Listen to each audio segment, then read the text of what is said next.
taken the opportunity to study the enormous, phenomenal progress, the advances you have had and achieved in the SCO, economic connectivity, public health, security, and energy transition, which is clearly consistent with Malaysia's position and ASEAN's priorities. Thank you, President Xi Jinping and China, for being a reliable friend to Malaysia and to ASEAN. And we have seen this translated into a very successful summit of ASEAN, Gulf GCC, and China last July. Now you come back with the initiative, Global Governance Initiative. Now, with this clearly explains the recognition shared by many of us that the multilateral system has somewhat failed.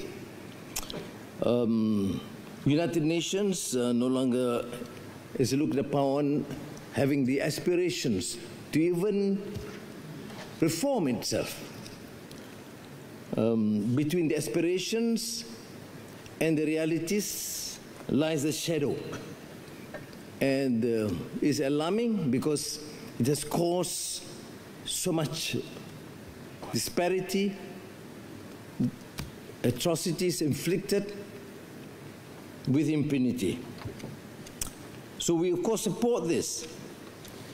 I think consistent with the moderate path of Confucius Chung-yung, a balanced, moderate position based on justice, on compassion, on humanity, rules anchored in law, cooperation, multilateralism at its core, and translated into practical action consistent with the ideals.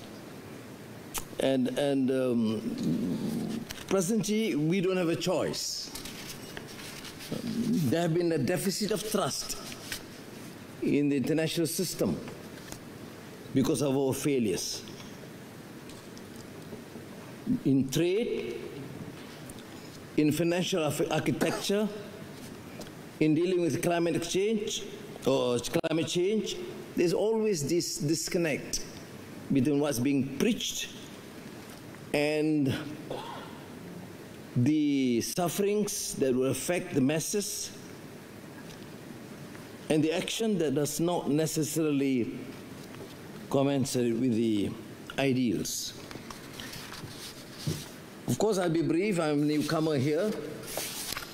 In the next day or so, we'll be celebrating the resistance of the Chinese and the aftermath of the Second World War.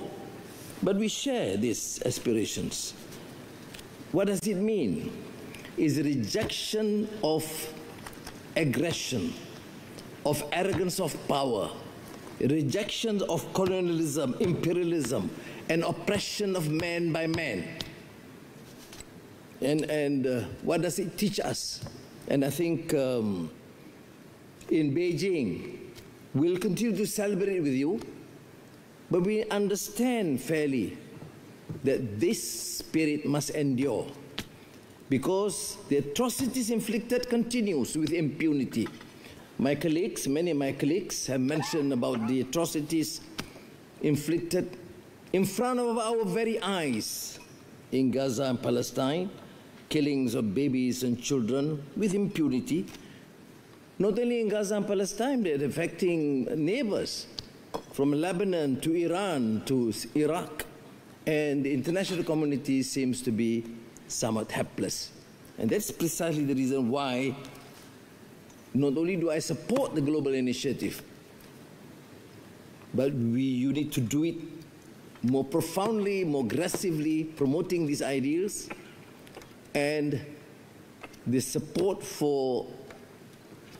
to celebrate the success against any form of imperialism, colonialism, and oppression, as we will certainly join you in Beijing. 谢谢, thank you.